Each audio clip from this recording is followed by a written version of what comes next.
2026 is an exciting year for Sonic as we are coming up on the 35th anniversary of the franchise, and with multiple projects either in development or rumored to be in development, 2026 could stack up to be as big of a year as 2025 has been for Sonic. Naturally, with properties like this though, many projects will enter development and maybe get quietly announced but never actually see the light of day. Now, to save myself from sounding like a broken record, I'm going to be covering Sonic prototypes that either were never intended for release, entered development and became the groundwork for another title, or entered development, got revealed, and had slight alterations from reveal to release. I know this might sound convoluted, but I hope as I go you either get what I'm putting down, or at least enjoy hearing what I'm blabbering about. If you enjoy, drop a like and maybe a comment, and I might make more stuff like this. But for now, let's get into our first prototype, starting with Sonic's Edusoft is definitely an interesting way to start this. But for context, this game comes from Teartex Design Studios, and shortly following the release of Sonic 1 on the Genesis, all the way back in 1991, this educational Sonic game was developed at the request of the video game publishers US Gold. This game mainly flew under the radar due to its unofficial look, but as odd as it seems, this was licensed by Sega, which would have made it an official Sonic title if it were to be released. For US Gold's fate, they were acquired by Eidos Interactive that later was acquired by another publisher, SCI, before finally being taken over by Square Enix in 2009. Quite the crazy run US Gold managed. But what's more impressive is seeing that the discussion of this game dates way back to as early as 2006 on the SMS Power Forums, and funnily enough, it took this guy nearly 5 months to finally come back to the conclusion that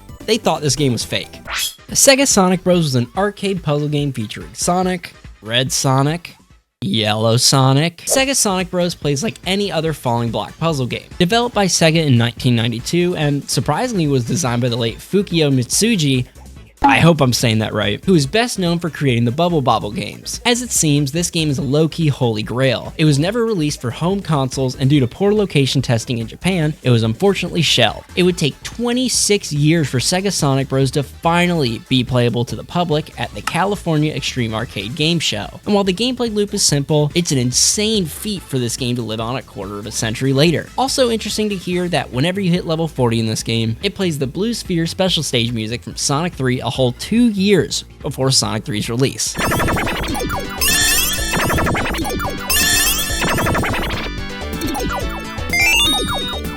Sonic Stadium is an early prototype of an untitled Sonic game for the Mega Drive that was believed to be an engine test that would actively swap between multiple different game engines using code written into RAM. Now you might be wondering by watching this background footage that, well, what the f***? This looks just like Knuckles Chaotix. And while this does have the same gameplay as Chaotix, it's never been officially confirmed to be a prototype for Chaotix. But there are too many coincidences for it to not be anything but that. Only real crazy thing about this game is that the physics are bugged. Like, bugged. Ooh, I've been really excited to talk about this one. Arguably the most popular, well-documented, unreleased Sonic game ever. Sonic X-Treme was supposed to be the jump to 3D for Sonic that the Sega Saturn needed to get back into orbit. Unfortunately though, this game went through the textbook definition of development hell, starting all the way back in 1994. Planned to be the first fully 3D Sonic title, the game went through multiple producers, programmers, constant conflict between staff and others who worked on the title, multiple different platforms, game engines, and literally almost killed the game's designer from being on constant crunch. I'm not kidding about that. Chris Sem was literally given 6 months to live, and while thankfully he survived, he still worked on this damn game. I'm definitely gonna sound like a broken record, but this would have been quite the neat title to have gotten. A 3D Sonic game where levels were on a fixed center of gravity, using a fisheye camera to show just how much you could really explore. Sonic could spin dash and run along, up, and over walls, accessing areas that would be considered the ceiling in other 3D platformers. Now, the concept wasn't completely dead, as almost 20 years later, elements of this game will return in Sonic Lost World. And typical Sonic fan moment, but the potential this game could have had if it saw the light of day would have been unreal. Following the game's cancellation though, Sega Technical Institute, the development team behind Sonic X-Treme, quickly scrambled to get a Sonic title onto the Saturn, which inevitably turned into the Sonic 3D Blast port, leaving the Sega Saturn with no original Sonic game, a key point in the overall commercial failure of the Saturn. Sonic Team did eventually begin work on another 3D Sonic title for the Saturn that, once again, would not make its way into the Saturn, that title being Sonic Adventure. But surprisingly, there's still remnants of this 3D Saturn Sonic game, and a playable prototype of this game as well that came in the form of Sonic Jam was a compilation of 7 Sonic titles for the Sega Saturn with enhancements to keep the gameplay loops consistent throughout each title. While there's a lot to unpack, we're going to focus on Sonic World. Sonic World was the first fully 3D glimpse into Sonic's future, and overall, critics were very pleased with this aspect of the collection. But surprisingly, it's actually a prototype for Sonic Adventure. Development started for Sonic Adventure on the Saturn, but upon either requiring stronger hardware to meet the game's ambitious demands or some other reason, development for the Saturn was dropped in favor of the sparkly new Dreamcast. Instead of letting their hard work go to waste though, they released Sonic World to show they were at least working on something. Once again, it's a shame we never saw this title get fully fleshed out, as it seems this is the most loved part of the entire collection, and once again could have had some crazy potential for the future of Sonic if it did go through with development. Can't win them all, I guess, and at least they stuck the landing with Sonic Adventure. Speaking of Sonic Adventure though, just like Valve, Sonic Team has struggled with making a third 3D Sonic game in a series. Sonic Adventure 1, Sonic Adventure 2, nothing. Sonic and the Secret Rings, Sonic and the Black Knight, nothing. At least though at multiple points, Sonic Adventure 3 had at least been considered and entered development more than once. Adventure 3 entered pre-production by January 31st, 2001, sometime during Sega's decision to close its doors for consoles completely, focusing on being third-party developers rather than making exclusives for their own consoles. Sonic Team would eventually put Adventure 3 on hold for their first multi-platform release, favoring Sonic Heroes in fear that Adventure 3 would appeal to only Sonic fans. The idea would be revisited following the critical failure of Sonic 06, until development had progressed long enough to where the game stood by itself apart from Adventure 1 and 2, turning into Sonic World Adventure, then Sonic Unleashed. The name change came from a desire to separate itself from the Adventure series of games, although Unleashed retained its working name in Japan. As much as I believe there's a time and place for Sonic Adventure 3, it doesn't seem like it's anywhere within Sonic Team's future plans.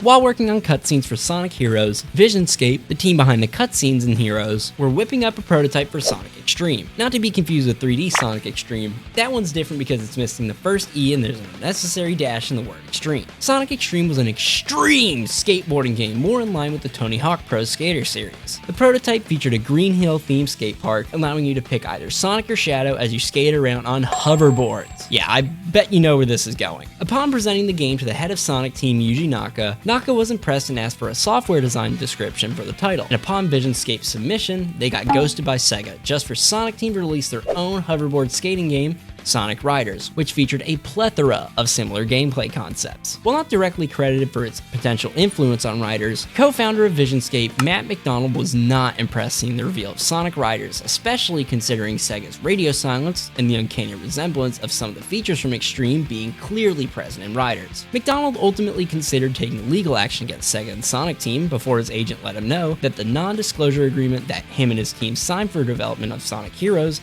disclosed that anything that the team would develop or create with a Sega IP would automatically fall under ownership of Sega. Man's had that big check in sight just to get the big middle finger from Daddy Sega. Up to 2011, there was little to no information on this title. As to that point, its existence wasn't even known, until a software development kit that was supposed to be recycled following Visionscape's closure in 2006 somehow landed in the hands of collector Proton X3, who would proceed to upload the first glimpse into this previously unknown Sonic prototype on May 1st, 2011. And while the footage was poorly received by critics and game publications, to know this game could have been completely lost at some point if it never escaped getting recycled is insane. And who knows, maybe another holy grail unreleased Sonic game is just sitting there on some dude's hard drive in his basement somewhere. It's just a matter of time now.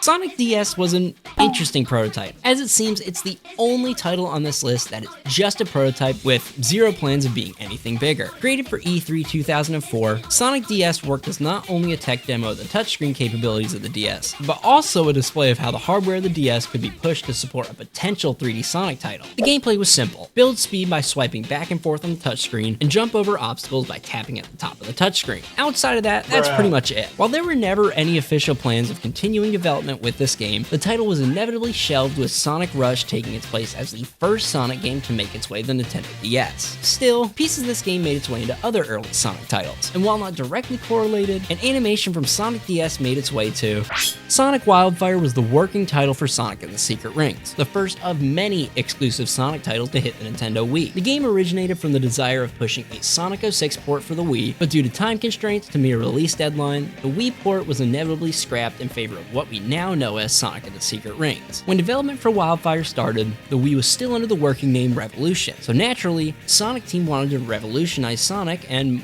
what better way than making a Sonic game that feels like you're fighting for control. Yep, don't get it twisted, I love this game, but definitely an interesting move. Anyways, besides some slight changes to level layouts, level design, and HUD elements, the game remained nearly the same as it was in this E3 2006 demo. Besides me just wanting to talk about this game, an animation from Sonic DS did make its way into Sonic Wildfire. It can be seen upon completing a stage, which is the same animation you see when completing the Sonic DS tech demo. Like I said, there's really no correlation between Sonic Wildfire and Sonic DS, but the fact that a completely scrapped animation made its way into another early Sonic game just for it to be scrapped again is honestly what I expected.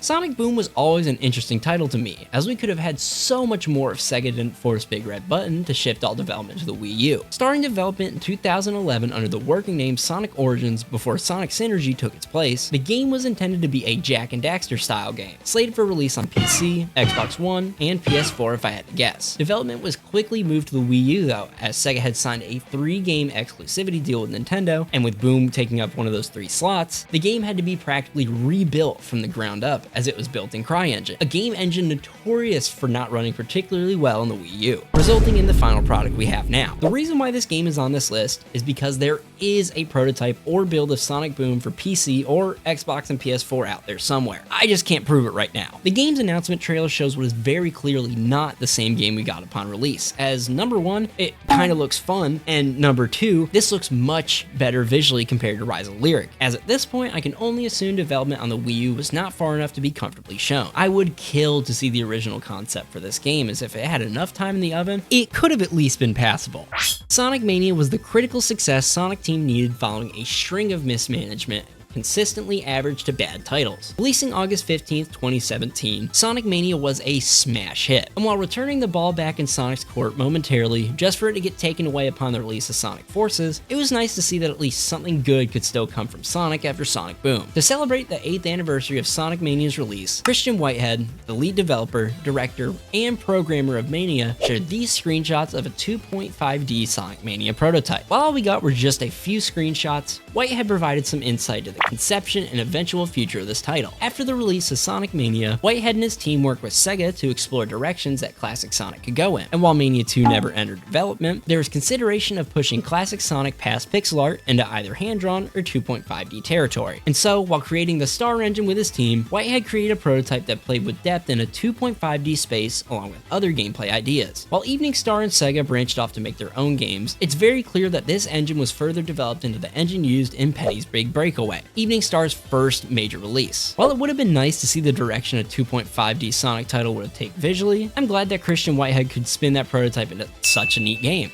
Sonic Rangers was the working name for Sonic Frontiers while in development, and while we don't have much in regards to footage from when this game was Sonic Rangers, in an official capacity we have caught glimpses of what Rangers looked like, and in my opinion, it looks so much better visually than what we got upon release. Better lighting, foliage, water effects, debris effects, you get the point, but it looks really good for a Sonic game. We more than likely lost out on these visuals due to Sonic Team's decision to release Frontiers on the Switch, and while Sonic Frontiers visuals on release are fantastic, they could have been just a bit better. And hell, maybe the pop-in wasn't nearly as crazy in Rangers as it was in Frontiers. Continuing on with Rangers, I know this isn't directly tied to the Rangers prototype, but upon doing research for this video, I found this screenshot taken from a 4chan user describing a focus test they did for Sonic Rangers. While I have no idea if this was played on a prototype build or a build closer to the final release build, it's insane that almost 2 years before Sonic Frontiers released and over 4 months before the game was even revealed, this person drops an absolute truth nuke of their experience playing the focus test. And what do you know? What might have been seen as bullshit almost 5 years ago turned out to be completely true. Like,